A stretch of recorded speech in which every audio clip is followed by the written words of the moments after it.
All right, everybody. Hey, it's Steve from E-Man Racing and the Racing Ministry race shop here in Fort Wayne, Indiana. And today we're going to talk about these. We're going to talk about tires. Now, I don't know. Some of you are going to disagree with me, and that's okay. I don't mind. But we're going to talk about like how often do you really need to change these, and how much life can you really get out of them? Because here's the thing: I think on some levels, we all want our tires to be just like NASCAR, right? We want to change them often. We want fresh new tires because fresh tires mean a lot of grip. And while that's mostly true, the question is how much life can I actually get? Because if you're like us and you're running on duct tape and chicken wire and you don't have endless amounts of money to be throwing at tires, and if you do, more power to you. But if you don't, what do, right? Because you want to be competitive. And so there are a couple of things that I'm going to show you how we prep our tires and get them ready for each race day. But honestly, we get about 6, sometimes 7 races out of our right sides, and sometimes even more out of our left sides. Now, the right sides are going to wear a little faster than your left sides, and left sides you can run a little bit longer. Now, traditional wisdom says that the more you heat cycle your tire, the harder the compound becomes, and the harder the compound becomes, the more or the less grip you get. Now that's, in theory, that's exactly what's going on. But the question is how much grip is actually required? That is going to depend on track and temperature. Okay, so how hot the track is, how sunny it is outside, how much shade, if it's at night versus during the day, all those things do affect track conditions and and your tire pressure and all that is going to affect things for sure. However, how much does it actually affect? And at most club races and some regional races, how much is enough to be competitive? And so we've really done some extensive testing to figure out what can we actually get away with. And I know, again, I'm going to say this again, is that it depends on the track. Okay. But recently we were just at Toledo and the cars performed really well. And so I'm going to show you how we prep these tires. This tire has at least 3 races on it, maybe more. I sometimes am not very good at marking my tires and figuring out how good they are. In full disclosure, I sometimes look at how old and how white the Hoosier tire is on here to go, gee, how old is this tire? I don't know. And eventually we do get rid of them, okay? But I'm going to show you the tires as they came off the track this past weekend and show you kind of like where the wear is and how it looks. Now, it's also different for different classes, right? A tire is going to wear differently on a senior Honda than it is on a light world, okay? It's going to be different. So you have to take that into consideration too. So let me show you the tires and we'll go from there. This is our light 160 tire that just came off, okay? You can see how much rubber it picked up. Now, the track was a little bit cold. It was not super warm out. It was really, really shady. And so the track did not lay down a ton of rubber. And you can see where my markings are from the tire being prepped. And then you can see the gradual nature of how the tire wore. Now, what could you do? You could actually flip this tire around and change where the wear pattern is. Okay. Yes, there are markers on which way the tire is supposed to go. Newsflash, that means nothing. It's just a tire, put it on your car, okay? Same thing here, right? I could flip this tire around and actually get a little bit different wear pattern, and I could probably do the same thing on my left rear, but you can see how much the tire wears here and how much it pushes the excess rubber off to the edge of the tire, okay? And so these came off, I haven't even wrapped these things yet. You can see the front is totally fine. It's got a ton of life left on it. Okay, but I haven't even wrapped these yet. And I'm gonna go ahead and probably get these prepped and ready to go. And I'm gonna make a decision about what that's gonna look like. Because if you look here, I'll show you these. This was a backup tire that I had, okay, that we used. Okay, and let me put this back on the tripod and I'll show you what the backup tire looks like. Okay, so this is my backup tire. This has, I think, 4 races on it, I wanna say. And we prepped this ready to go just in case we needed something, Okay, and you can see that, you know, when tires get sort of super rubbered up, you can see how much these little nodules start to lose and get full of rubber. And that usually is an indicator to me to say, hey, it's time to be done. But I also look at these and go, oh, there's just a little bit of life left. And what you're looking for, what I like, is a tire that has, once it's prepped, I mean, you can, this is super smooth right now and it needs all kinds of heat to get back into. And I would actually go over this again before race day.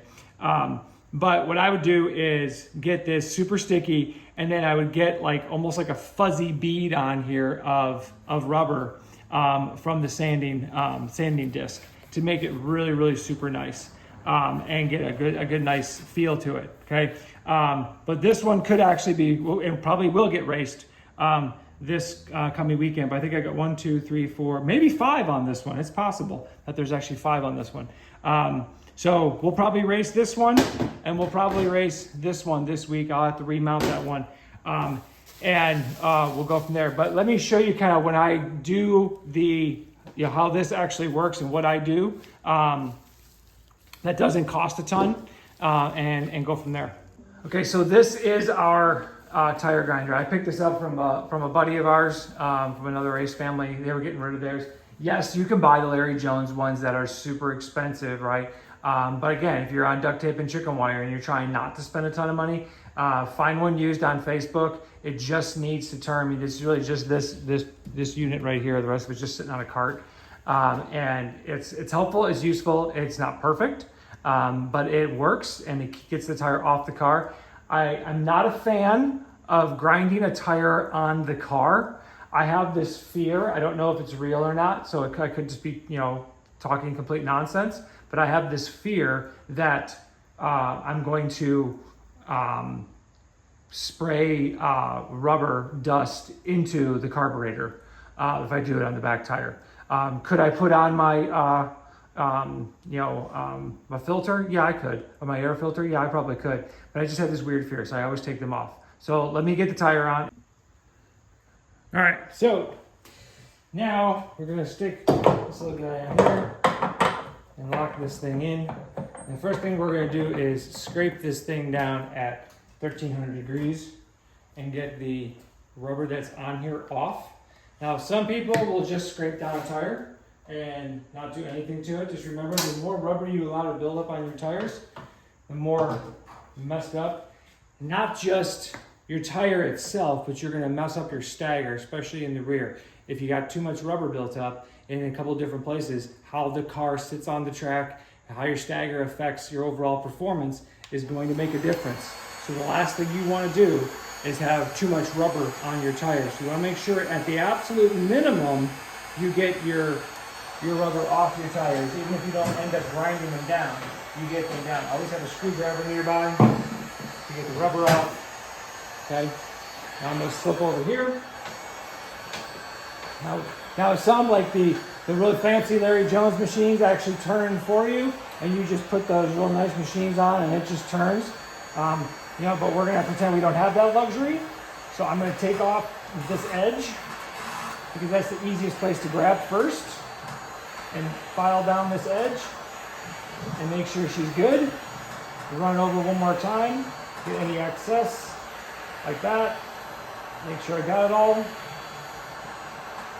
And honestly, if your kid, your driver, I'll tell you this right now, if your driver is at least 9, they should be doing this, not you. Or at least some of it. Okay?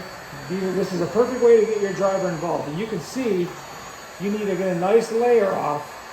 Nice and slow. What you should start to see, I don't know if you can see that in there or not, but the lines that I had in there from grinding it down beforehand are back. And that tells me that I've got it down and I've got the rubber off of it, and we're back to where we started from.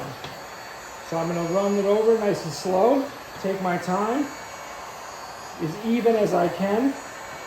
I am putting a ton of pressure on this. I put so much pressure on it that I actually have to put my foot up against it to make sure that it doesn't go toppling over.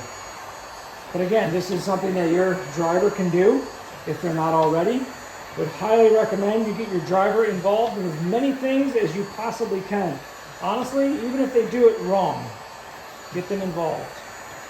Because the more they're involved, the more they take care of their car, the more respect they have for the car and the equipment. And honestly, I would tell you, the better driver they become.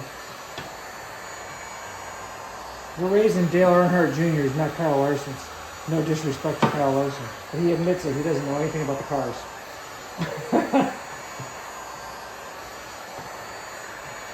And Earnhardt Jr. and Earnhardt Sr. can get in there and work on the cars.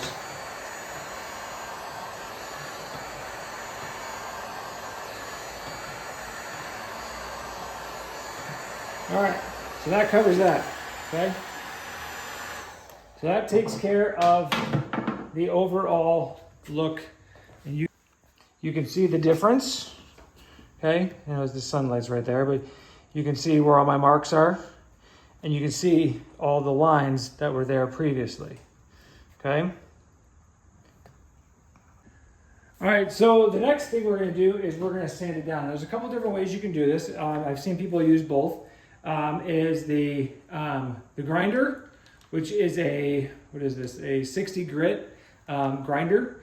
This is gonna get it real nice and sticky if you want super sticky, and depending on the track, and depending on, like I use this for the new tires to really mark them up and get them prepped and ready. I don't use this much, and so I don't usually go for it.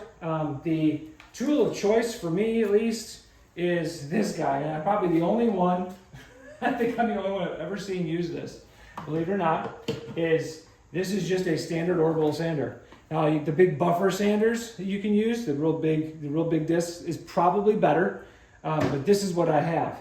This I bought for $10 at Harbor Freight. Now I probably could go buy one of the other ones for $10 at Harbor Freight too, I just don't. You want a thing of water, and you get it going, okay?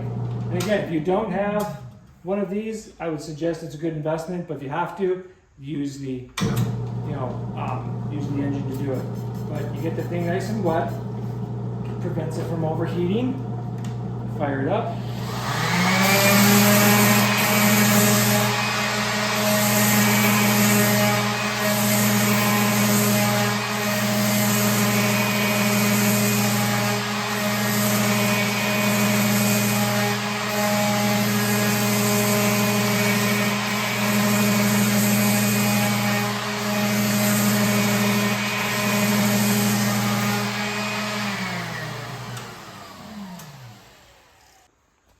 Obviously, it's hard to tell on camera, but you can see my thumb now sticks to it, okay? And so I always recommend doing this like literally just before you, like early on race day, and then don't wrap them. So it's a nice thing to have them all nice and prepped, but I run it over, like that other tire that I was showing you, that one over there. I will run it over again and just give it a little prep because I love that stick. Love that thing. I'd probably hit this one more time just to make sure, but you can kind of see how all the nice grooves and how grippy that's going to be now, okay? So that's it. That's pretty much the gist. And now you've got a tire that's raring to go. So that's the basics with tire prep. Now I'm going to show you another video how to actually put the tire on and take it off using virtually no tools except for a bead breaker. And your hands. And so that's a bit of a challenge, but it's worth the reward when you're done. But just remember with these tires that if you take care of them, you can get a lot more use out of them than probably most people would recommend. But keep in mind that it's going to be also a combination of how you use tires versus how you set your car up. Okay, if you guys set your car up how the driver wants, make sure the driver is letting you know. Always practice on your race tires. You're gonna have to scrape them and grind them real quick, but it is incredibly important because that's gonna give your driver the chance to understand this is the car that I'm gonna be racing with. Is everything dialed in? Because you don't wanna dial something in, put them on junk tires to practice, and then they tell you that you're too loose. Well, maybe the tires were a little bit off, and then you put a brand new set on and now your car is too tight. So make sure your tire wear is part of your car setup, and make sure you've got that dialed in as well. If you have questions, drop them in the comments. I can put links to some of the stuff I bought from Harbor Freight in there as well. But just know you don't have to spend a ton of money to be competitive. If you just take care of things and you get things prepped correctly, and you just watch how many times they heat cycle, keep track of your tire usage and watch the wear, look at the wear so that you understand what your tires are doing, and go from there. And you'll be just fine. So until next time, good luck on the track.